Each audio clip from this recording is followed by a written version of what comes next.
Okay. Well, again, welcome everybody to Receiving Stock Donations at Your Nonprofit.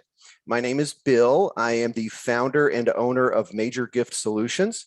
We are a consultancy that helps usually small nonprofits advance fundraising potential so they can maximize their mission. I'm going to ask everyone if you could please to mute your microphone while we are here live. We're going to have time for question and answer at the conclusion of the slideshow today, so you can hold on to those, but would love to hear from you at that point. So just if you could just keep your microphone muted till then.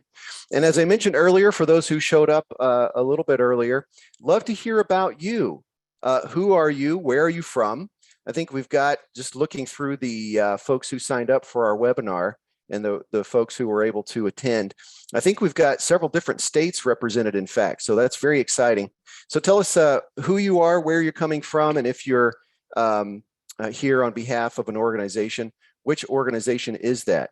Love to hear a little bit about your mission too. And maybe if you want, tell us about the donors at your nonprofit. Like, how many do you have there? And what types of things do you do to cultivate them? Okay, I'd love for you to check us out on social media. We've got great places that you can check out here on Facebook, Instagram, and LinkedIn. My staff has been really active for the last about year.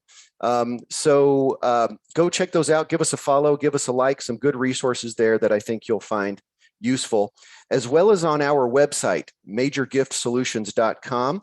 We've had a blog active there for about the same amount of time. Some good resources, especially for smaller nonprofits. Encourage you to go there and check that out. We've got some previous video recordings and some things like that as well. What are we going to do today? We're going to pack a lot into about an hour of time. First, Zoe and Sailor and I, who are the team at Major Gift Solutions, we're going to tell you just really briefly who we are and what we do. And then we'll get into the meat of the presentation. So you'll see that there are, in fact, 6 subpoints here. So we're going to give you a lot of information. Again, this will be recorded and posted online later, and we'll have some resources that you can use. I'm going to make sure that you know what this presentation is and what it is not. So we're going to get into what I would just call some caveats at the beginning of the presentation. Do some definitions. What is a stock donation? How does it work? Talk a little bit about what you need to know about stock donations. That is, as a fundraising professional, what do you need to know and what do you not need to worry about? How you can prepare at your nonprofit to receive stock donations. How best to promote stock donations, and then how to steward them. How do you thank donors after the fact, passing on a gift receipt, an acknowledgement letter that is appropriate and will give them the information they need as they file their taxes later in the year. And then at the very end, we'll offer some suggestions for next steps, and of course, open it up for questions from you. So again, we are a small but mighty group here at Major Gift Solutions. Major Gift Solutions was founded by me about 1.5 years ago. My background is primarily in faith-based and educational settings. The majority of my success has been in major gifts. And so happy to talk a little bit more about that as we go. I'll just say that there is a page on our website, majorgiftsolutions.com, that is just entitled, Who is Bill? So if you want to know more about me and my professional background, you can check that out as well. So I'm going to ask Zoe quickly to tell us who she is, where she is, and what she's about, and then Sailor can say some things too. Hi everyone, I'm Zoe. I'm a rising junior at the University of Michigan studying computer science. I'm hoping in the future to join some sort of tech startup company. So gaining a lot of experience with nonprofit consulting startups here. And yeah. Thanks, Zoe. Hi everyone, my name is Sailor. I'm also a rising junior at Michigan. I'm studying political science with the hope of going to law school after graduation. I feel really lucky to work here this summer and support Bill's mission of helping nonprofits gain those major gifts, and the causes they support are really incredible. So feel lucky to be here. Thanks to you both very much. So what do we do? We are a fundraising consultancy designed to help your nonprofit maximize your fundraising potential so you can get about the business of advancing your mission. And as we've continued to work with some really impressive nonprofits over the last year and a half or so, we've seen some fascinating missions, some fascinating work that's being done across the country. A little bit more specificity about the services that we offer. You'll see on our website that we primarily talk about one-on-one coaching, and that we take the angle of helping you maximize major gift fundraising potential. But that's really just become a point of entry for several other services that we found to be helpful, including training for you and maybe your board on how to take part in successful fundraising. Also offering a number of project-based types of assistance. So looking at how to implement planned giving at your organization. I could tell you more about that if you are interested. How to facilitate stock donations. That's the topic of the presentation today. We also would be happy to do what you could call a fundraising audit and assessment, looking at your fundraising strategy and then providing some suggestions for how you could make some changes in the future and see some good momentum there in fundraising. Offering strategic planning as well. And then this last bullet point that I mentioned is long-term partnerships. We found that a couple of clients really benefit from an ongoing relationship with us. So Major Gift Solutions is essentially a part-time fundraising shop for these nonprofits that we help. Some fun pictures here. Again, I really encourage you to go to the website. In addition to some small little case studies about the clients that we help, you'll see some very generous testimonials written by the folks that we've been able to help out. So if you're kind of testing us out today, seeing who Major Gift Solutions is, then I would encourage you to go check out those stories online. Okay, so right into it here, receiving stock donations, how to receive, promote, and acknowledge stock donations at your nonprofit. Again, starting with some caveats about what this is and what it is not. Let me tell you a little bit about what it is with the emphasis on that second word in that bullet point. This is a fundraiser's guide to receiving stock donations. So you, just like I, are a fundraiser. You're not a financial planner. You're not someone who would be giving tax advice. You're not helping people maximize their retirement portfolios. And you may have kind of assumed here that this is not a primer on the stock market, nor am I an expert on the stock market. And I say that because if you follow the stock market at all, then you know that it has been pretty topsy-turvy over the last few months. So the timing here might seem a little bit odd, but the reality is that even though the stock market is fluctuating, even though I am not a stock market expert myself, there are donors out there who have been very careful with their money, who likely have significant retirement portfolios in the form of stock, who love your organization and who want to support it. So why am I qualified to help you figure it out? Well, again, I've had some pretty demonstrable experience and success in major gift fundraising. I've been in the nonprofit sector my entire career and in direct major gift fundraising during the last 10 years. I've personally closed in the organizations that I've worked for a number of stock donations, including last year during 2021, during the height of the pandemic, an $850,000 stock donation that was a part of $1 million gift to the Lutheran School of Theology here in Chicago.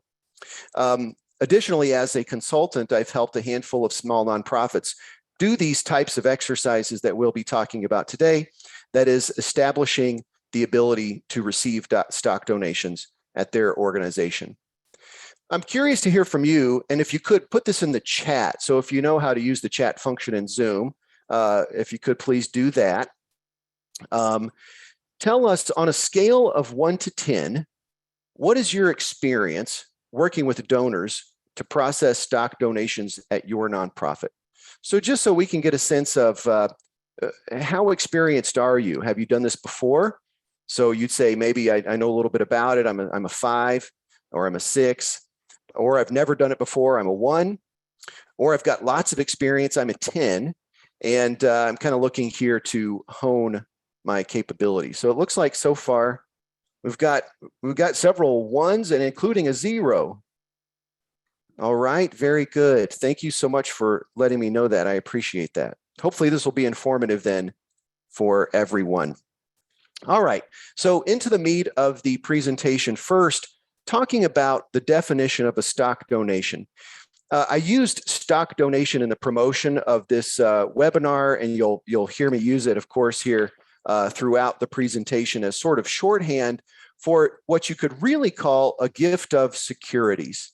If you've got a finance guru on your team or someone who is really kind of technical, they would perhaps correct you that what we're talking about is not simply the ability to receive a share of stock, like say a share in Facebook, but the ability to receive any kind of gift of securities, which would include anything that has value and can be traded. So for example, a stock, a bond, an option, a share in a mutual fund, or even cryptocurrency. So just to be kind of technical here at the beginning, we're talking about exchanges of securities that, again, stock would be one of those. But even in marketing, it's almost easier just to say to your donors, hey, we can receive stock donations, or if you want to be technical, or gifts of securities.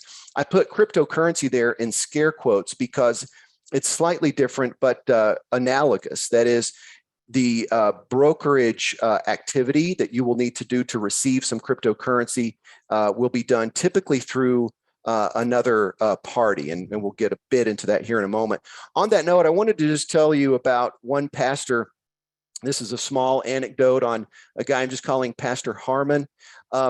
Throughout, you'll see that I'm really running all of this through the lens of direct individual one-on-one fundraising. So what you call major gift fundraising.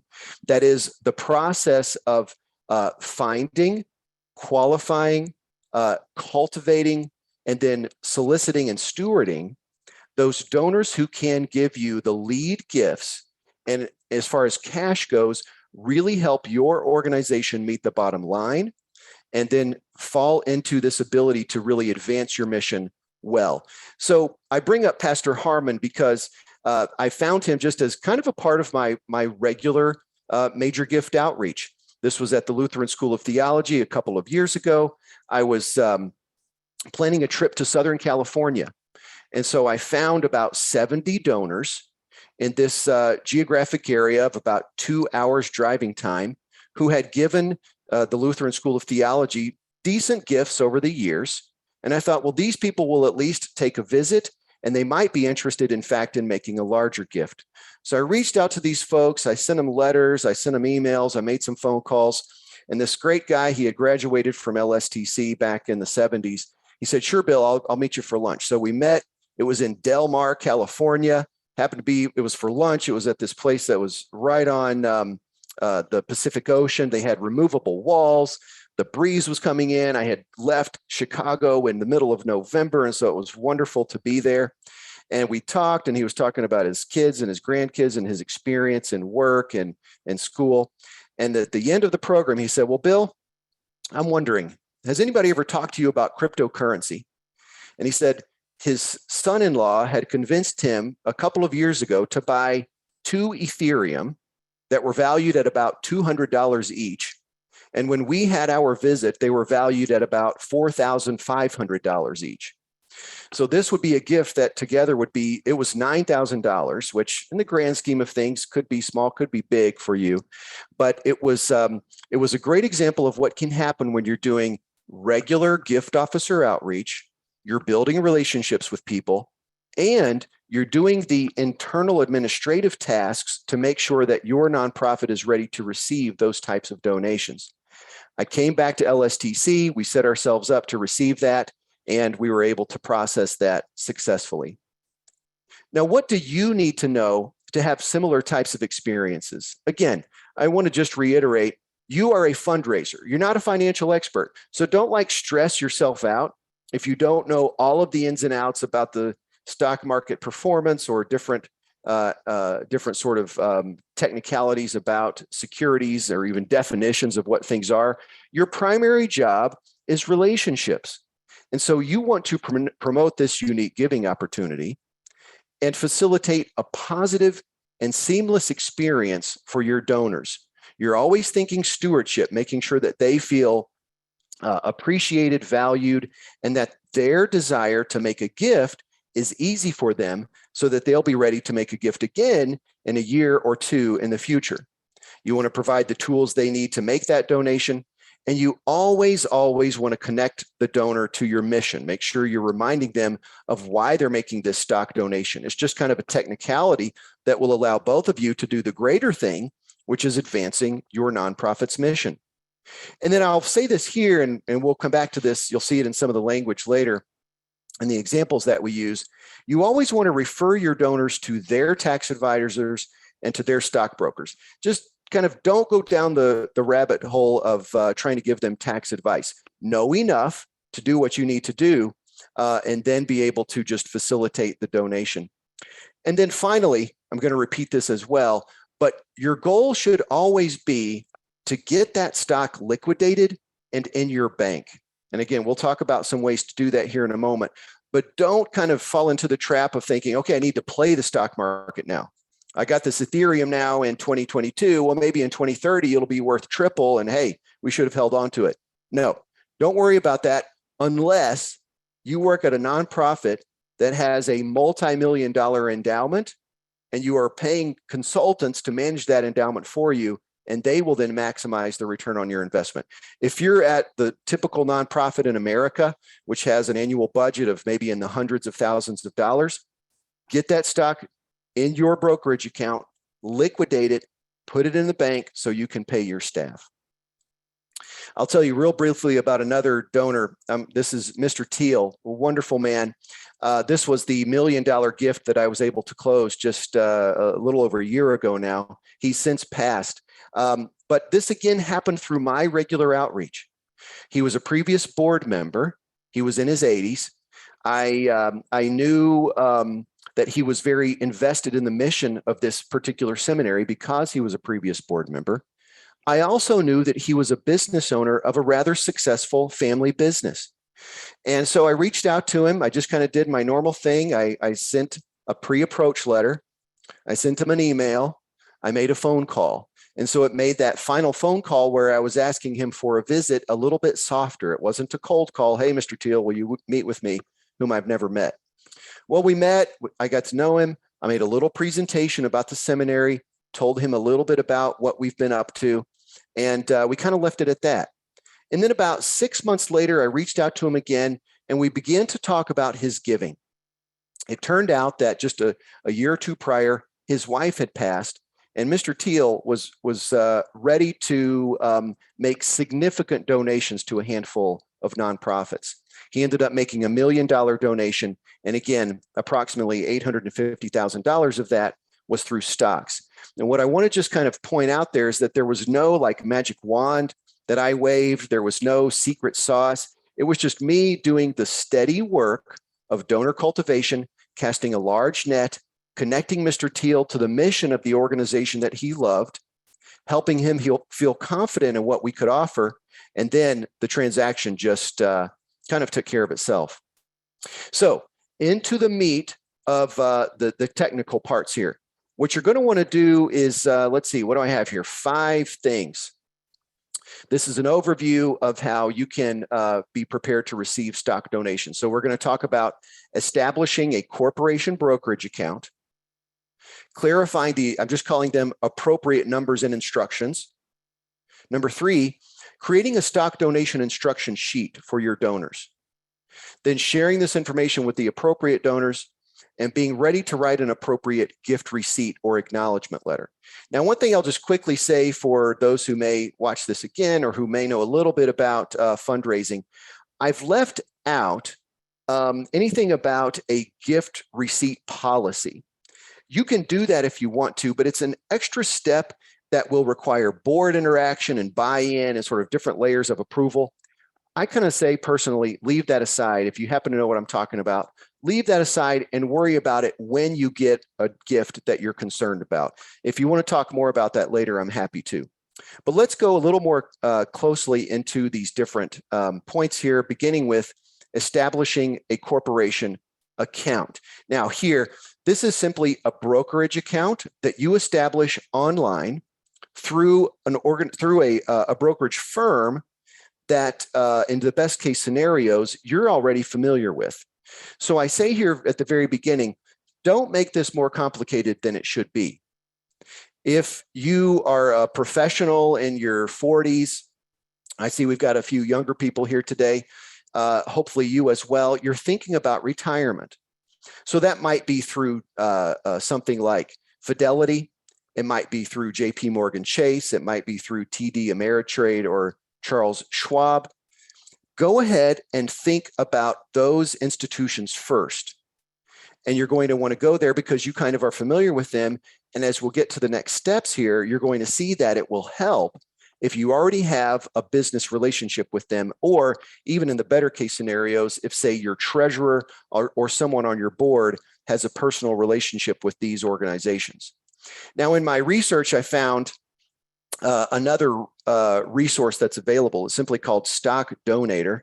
You could go find that online if you're interested. And they have actually streamlined this process and are available for nonprofits to use their services to facilitate stock donations so that you don't have to go through some of these technical steps. Now, they will charge a fee in contrast to these other organizations, these banks that charge zero commission trade fees. And so it's a little bit different, but it might be something, if you're seriously considering this with your nonprofit, that you will want to consider as well. So I'd encourage you just maybe go check them out as you're doing your research. I'll do one more quick donor anecdote. This is on Lucy. This was for Biodiversity for a Livable Climate, one of our great clients that we've been helping for a while. I had just started. I was only a few months into the job. Lucy happened to reach out to us. She had heard about this wonderful volunteer project that this climate advocacy group had done in the Boston area, building the very first, it's called the Miyawaki Forest in the northeastern United States. It's a way for folks locally to increase biodiversity and take part in this process of eco-restoration. So she was very impressed by our organization. She was about 80 years old, and she was single at the time. She was a teacher during her entire career, but she was sitting on a retirement portfolio that was just much bigger than she knew what to do with. In fact, every year, Lucy was a little stressed out about the fact that she'd be required to take out a certain portion of her retirement every year because she was past the age of 72. And she had just discovered that if instead of simply cashing out that required minimum distribution, she gave it to a nonprofit, she would not have to pay taxes on the capital gains that she realized when she sold those stocks. So she reached out to us and said, wow, can you guys do this? Because I like your organization and I'm in this situation. And long story short, at Biodiversity for a Livable Climate, we did all of these things that I'm presenting to you today, and it resulted a couple of months later in a very generous $10,000 donation, which was a significant portion of their fundraising revenue for that year. They're a smaller nonprofit, and it was a big deal for them. So I say that because we did it, you can do it too. Okay, opening a corporation account. A couple more quick tips here. When you're looking at the Edward Jones or the Charles Schwab, you just want to talk to an actual person. This is my experience. I mean, you might want to do it a little bit differently, but go ahead and make sure you talk to someone. You can usually set up a call. Tell the sales rep exactly what you're doing. Don't try to like cut corners. I mean, this happens all the time in the nonprofit world. Just kind of tell them what you're up to. They will help you. Explain to them where the money will go. And at Fidelity, when we set this up for Bio for Climate, in fact, they looked through some kind of database that they had to legitimize that we were indeed a 501c3. So you might have to go through some of those steps yourself as you're setting this up for your nonprofit. Now, bullet point number 3, this is kind of interesting and something you might want to discuss with, say, your board chair if you get to this point, or your treasurer or your accountant if you have that. When we set it up, it was necessary that we had to provide a social security number for an individual at the organization. Now, if you know a way around that, I'm all ears. I'd love to hear about it. But in the organizations that I've worked with, that's what I've seen, even at the larger ones that had a kind of like a multi-million-dollar annual budget. This is something that I've found consistent. So be prepared for that. When it comes, you'll just want to kind of talk about it internally and see which individual then will be that personal representative. That's why I say as well, coincidentally, to go ahead and use those brokerage firms that are it's your bank. If you're at Fidelity, you have retirement money at Fidelity. It's very easy then just to link the organization account to your dashboard, and you can help facilitate those transactions that way. I go ahead and have this next slide here that says set up your account now. That is midway through the calendar year. People will either be thinking about this at the beginning of the calendar year because they're thinking ahead of time and they kind of think, all right, I know I need to get rid of this much money in my retirement portfolio. So they're thinking about it in like January, February, maybe March. And then they're going to think about it again in November, December, maybe October, if they're like Lucy and they're thinking ahead. So go ahead and just set aside a couple, like an hour or two in your calendar in the next few weeks. Go ahead and set this up so that you're ready to receive donations at the end of the year. Okay, I've been talking a lot here, and I think it's about, we're about halfway through our presentation. I'm going to ask you, please, if you have questions, to place those in the chat. I'm going to power through the presentation, and we'll open it up for some verbal back and forth in about 20 minutes or so. But if you do have questions now, please place them in the chat. Okay, let's see. Right, exactly. What kind of liability is there on the individual who is providing their social security number to open the account? This is from Mary. Thanks so much for that, Mary. In my experience, it's none, because that social security number is then attached to it's your personal account and your personal relationship with the brokerage firm that then is connected to the organization's brokerage account. So if then you leave the organization, that could be changed. Okay, we have Stavros asking a question here. What do we mean by casting a large net? Thank you so much for that. This is a regular point of conversation that I have, especially with smaller nonprofits. As a major gift officer, I would always benefit from a consistent pipeline of donors. And you're going to get that consistent pipeline of donors if you have been talking about your organization to a lot of people for a while. So for example, if you have maybe 70 people in your database that you're working on cultivating to get them to the point where maybe they could give you a big gift, you might anticipate like 1 or 2 out of those 70 who will give you gifts of say $5,000, $10,000, something like that. When we talk about casting a big net, we're talking about playing a longer game so that you can increase that bottom line, the foundation of the pyramid, if you will, and thereby increase the number of people who will work up that pyramid and become the major gift donors to your organization. So casting a big net just simply means sharing it with as many people as possible. And that is sharing your mission with as many people as possible. If you're talking about maybe this particular exercise, sharing this stock donation opportunity with as many people as possible. That's what I talk about for the purpose of having at the top of that pyramid those folks who can really help advance your mission well. Rohan's asking a good question. Should your focus be more on expanding your organization's network or on cultivating donations from those already connected? That's an excellent question as well, sir.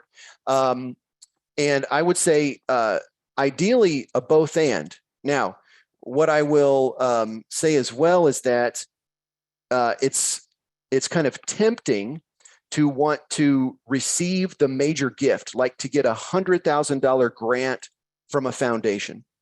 And then you're like, okay, we got $100,000. Now let's go do some stuff, and then you're not cultivating all the other folks who should also be giving you money as you are stewarding that large $100,000 gift. My saying to nonprofits as they are doing this is, if you live by the major gift, you may also die by the major gift. A client of mine was doing just this. They were receiving a $100,000 annual donation from a foundation here in Chicago.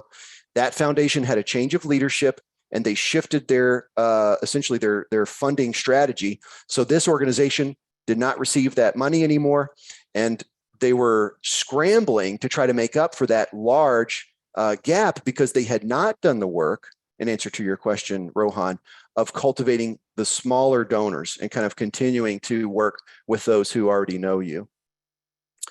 Okay, and I see we're getting a couple more questions here. Zoe, could you help me remember this? Let's see, we got one more question from Stavros. In a church community, does one approach some of the parishioners or all simultaneously, since we really do not know who owns and who doesn't? Thank you again for that. Let me go ahead and move into my next slides, because we're going to get a bit into how to promote this. And I understand if you're at a smaller community and you kind of know everybody, like a church or a synagogue, that's going to be like a family, and you're going to know a lot about each other. So I do understand that, and you would want to be you'd want to just be sensitive to how you are communicating with folks. And I would probably say, if it's a small enough church, then go ahead and cast that big net, put it in the bulletin, do a mailer, and see if you can generate some conversations that way. All right, let's keep going here. It's 11:30, and we've got about maybe, 13 more minutes for our presentation. All right, so where are we? We just talked about number one, establishing that corporation brokerage account. We're here in number two. Now let's clarify, quote unquote, the appropriate numbers and instructions. And then we're going to get into the rest here, creating a stock donation instruction sheet, sharing this information, and being prepared to write an appropriate gift receipt. Okay, so I just call this the, quote, appropriate numbers and instructions. What am I talking about here? You'll find, as you begin to research which brokerage firm you want to work with, that they will throw around this term DTC number. And that is simply the number that identifies the institution that will be performing that transaction for you. So you want to find that. You don't need to know what it is. Just find it and be prepared to include it in your instruction sheet, which I'm going to get to some samples of here in a moment. You'll need to know your account number at the brokerage firm. You'll need to include your federal employee ID number. That is for the organization, not your social security number, Mary, on that one. You'll need to know the name of the broker at the brokerage firm, or at least you'll need to know the brokerage firm that's helping you. You're going to publicize that. And you're going to need to also promote the name on the account, which would just be your organization. When you find those details, then you're going to create an instruction sheet. And so let me see if I can do this here. I'm going to take you to, okay, here we are. We're all here. Zoe, I'm going to share my screen now again. There we go. Can you guys see the Biodiversity for a Livable Climate website? Okay, good. Thank you. So again, this is a nonprofit that we helped take part in this particular exercise. You can see their website here, and I've pulled down the drop-down menu over here. You go to donate, and we put here right along their other options here at Bio for Climate, joining their monthly program, making a one-time donation. We put here, make a donation in stock or securities. And I'm just going to go through this, and then we'll stop and pull out some bullet points. You'll notice that here in this paragraph, we've included both mission terminology. So it allows you to increase eco-restoration and cool the earth, while also we tell the donor how it might have tax benefits for them. So we'll see this here in a moment. When I click on this, as we get to the the meat of what I'm talking about. You'll see this stock donation instruction sheet. And I've zoomed in here on this page. You see it's quite simple. I literally made this in Google Docs. You put your nonprofit's logo here at the top. You include here these instructions that I just mentioned, mixing together both mission-related terminology and terminology related to the benefits that the donor may receive.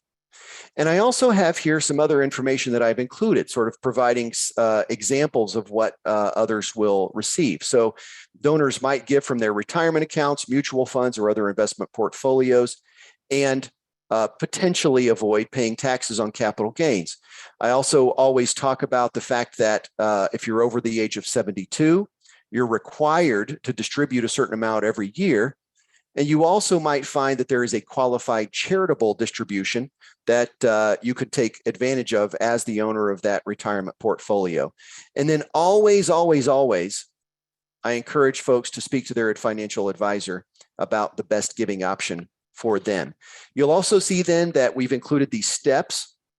I'll go over these here in one moment, but you encourage them to reach out to you because that's important for processing the gift. You're going to include those quote unquote appropriate numbers and information that we talked about. And then you're going to make sure that they touch base with you after the stock donation has been made.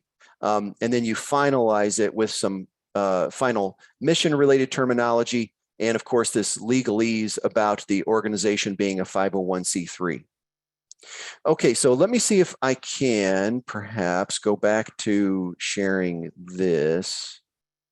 Maybe this will work. Go here. Now, that was our sample instruction sheet. You can find that at bioforclimate.org and follow those links that I provided. Let me pull out again for you the bullet points there. You're going to want to include mission-related terminology. You're going to want to use general terms to explain the tax benefits, just like I showed you there. Include those appropriate numbers and terminology, such as the DTC number, your account number, the brokerage firm, etc. And then instruct your donor to inform you of the donation ahead of time. Now, let me just stop here for one moment. When you get this brokerage account, the donor's broker will work with your broker to make the stock transaction. And you will just log into your brokerage account, say a week later, and see that the stock transaction has occurred, that now you owned through that, that transfer this certain amount of whatever shares it is, but there won't necessarily be a name attached to it. So you want to really encourage your donors to inform you ahead of time that they are making this gift. That's why it's always important to prioritize that relationship so they already know you and they see you as a resource for the organization.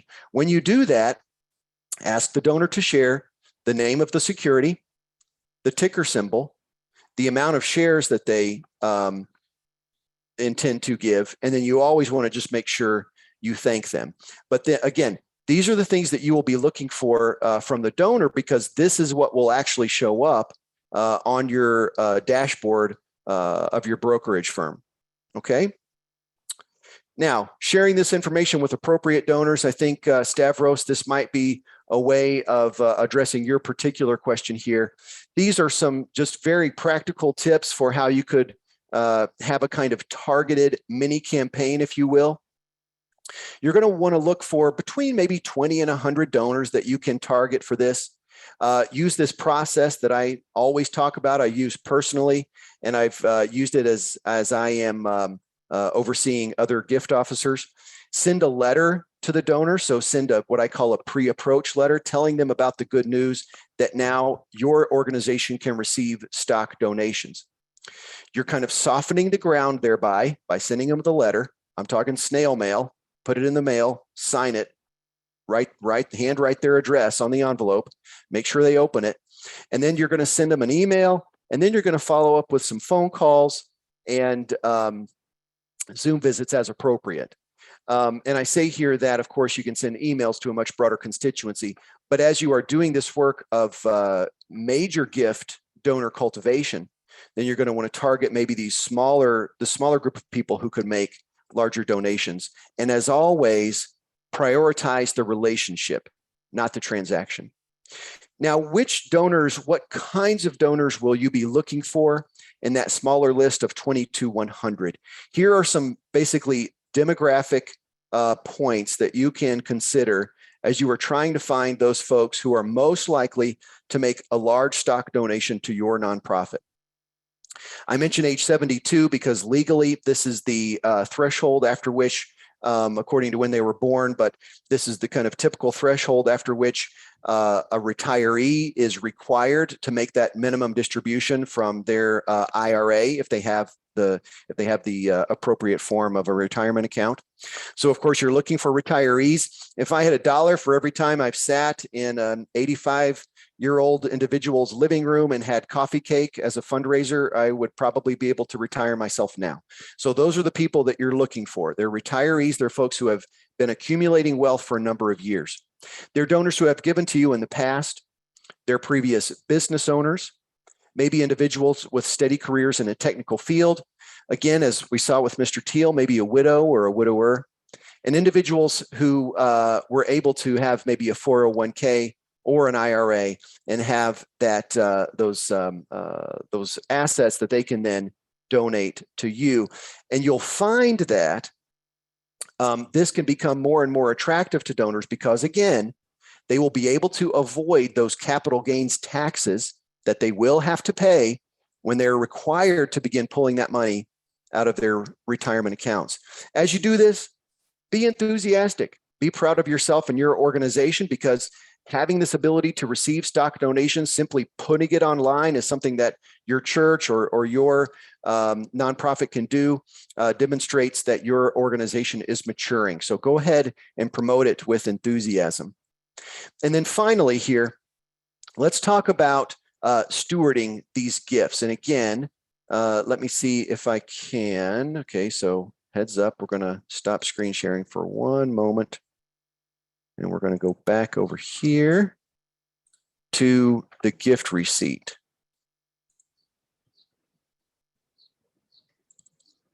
All right, so what you're wanting to do here is, and Zoe, can you see this December 31, 2021? Okay, so this is an example of the letter that you will send to a donor after they make the stock donation. So you're gonna need to be a little bit technical here as well.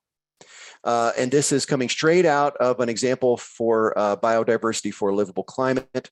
Again, you're prioritizing the interpersonal and the mission of your organization.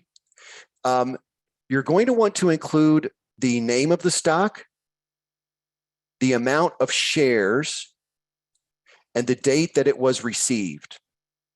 So that's where you kind of cover yourself, and it's very important to include that so that the donor then has a record that they can use as they are filing their taxes in the following, March, April. And then this sentence, I'm going to throw up some more examples of this here in one moment. But this says that the dollar value we attributed to your donation is X. Now, the kind of like objective source of that information is the date of the transaction and the number of shares of the transaction. And what you have to remember is that even in the course of a 24-hour period, then something like Tesla stock might fluctuate quite a bit. So this particular organization used the average value of the stock on that 24-hour period during which the transaction occurred. Okay, so this is kind of the meat of the acknowledgement letter here in the second paragraph.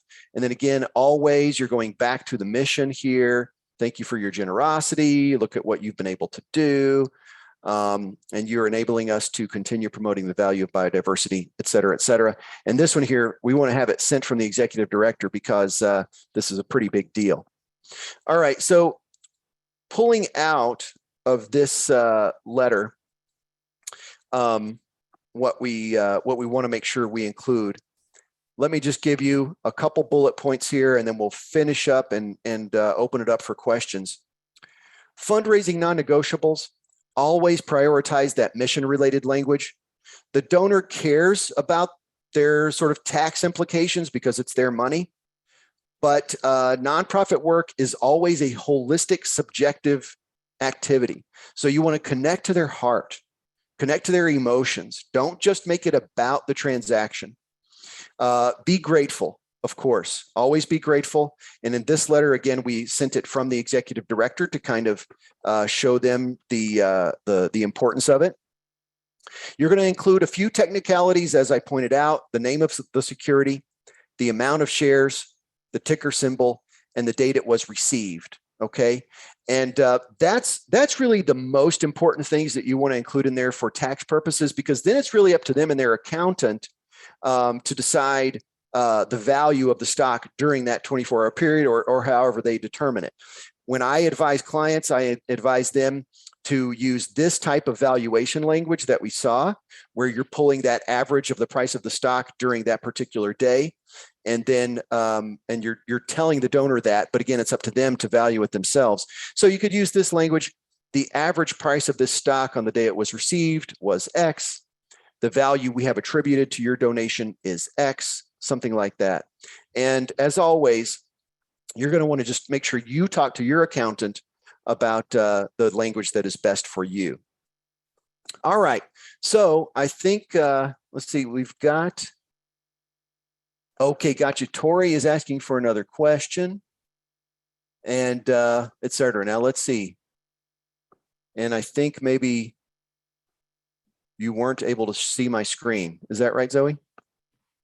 If you just have the letter up, we can see the letter, but we can't. Oh, shoot. Okay, thanks. Well, that's too bad. All right. Well, anyway, we are done now. So let me see if this, is that working? Or is it still not working? All we see is the gifted. Adam Sachs? Yep. Oh, that's funny. Okay, well, let me just stop share here. Thanks for your patience, everybody. And then we'll go here and do, let's see, one sec.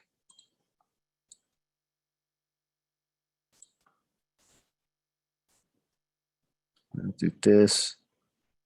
And now we're going to go.